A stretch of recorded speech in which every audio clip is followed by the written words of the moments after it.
Hello, नमस्कार. मी प्रियंका. स्वागत आहे तुमचं माझ्या यूट्यूब चॅनल मी प्रियंकामध्ये. तर मी आज मार्केटला गेली होती आणि तिकडनं येताना रस्त्यावर मला आहे ना, हे असे भांडे दिसले, म्हणजे चिनी मातीचे भांडे होते, मातीचे भांडे होते आणि मटके पण होते छान असे. तर मला आहे ना, खूप दिवसापासून मला मातीचं भांडं घ्यायचं होतं दही लावण्यासाठी. तर यामध्ये मी घेतलं एक आणि थोडंसं मोठं साईज घेतलं. 2-3 दुकानं तिथे म्हणजे होते. तर एक घेतलं मी आणि हे जे होतं ते मला खूप आवडलं. हे बिर्याणी वगैरे बनवण्यासाठी किंवा तुम्ही कुठली भाजी बनवू शकतात. खूप छान असं भांडं होतं. मला आवडलं, पण ते खूप महाग होतं. 700 रुपयाला म्हणत होते. म्हटलं एवढं महाग नको, मी ऑनलाईनच परचेस करेन. तर मी हे भांडं आणलेलं आहे आणि हे मला चांगलं मिळालं. मिनिमम 150ला मिळालं. तुम्ही ऑनलाईनही परचेस करू शकता. तुम्हाला मिळून जाईल.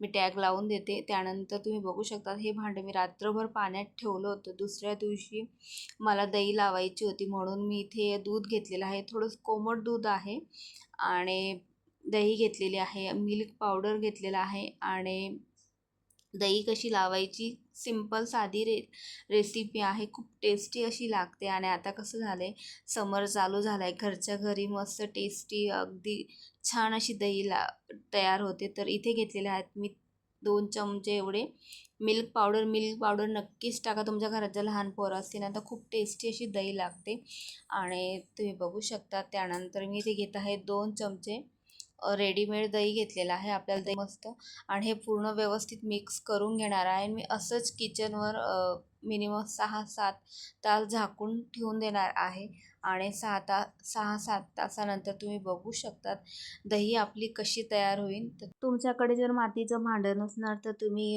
प्लॅस्टिकचं भांडंही घेऊ शकतात किंवा काचेचं भांडंही घेऊ शकतात. त्यामध्येही खूप टेस्टी अशी दही लागते.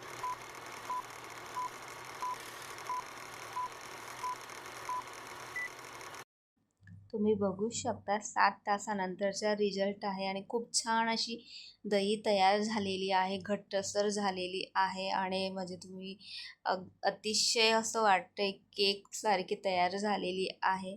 तर आता मी ही जी दही आहे मग मिनिमम 7-8 तास मी बाहेर ठेवली होती. आता फ्रीजमध्ये 2 तासासाठी मी ठेवून देते. 2 तासानंतर मग तुम्ही बघू शकता, खाऊ शकतात.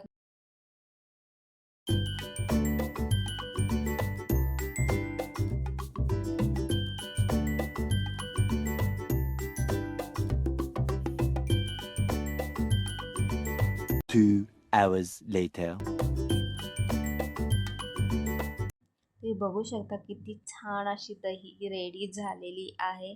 अतिशय घट्टसर तयार झालेली आहे आणि तुम्ही बघू शकतात खूप छान अशी रेसिपी आहे. समर चालू होत आहे तर नक्कीच अशा पद्धतीने एकदा ट्राय करा. खूप टेस्टी अशी लागते. यामध्ये मिल्क पावडर टाकल्यामुळे तर आणखी जास्त टेस्टी लागते. तर कशी वाटली रेसिपी? आवडल्यास लाईक करा. Bye, take care.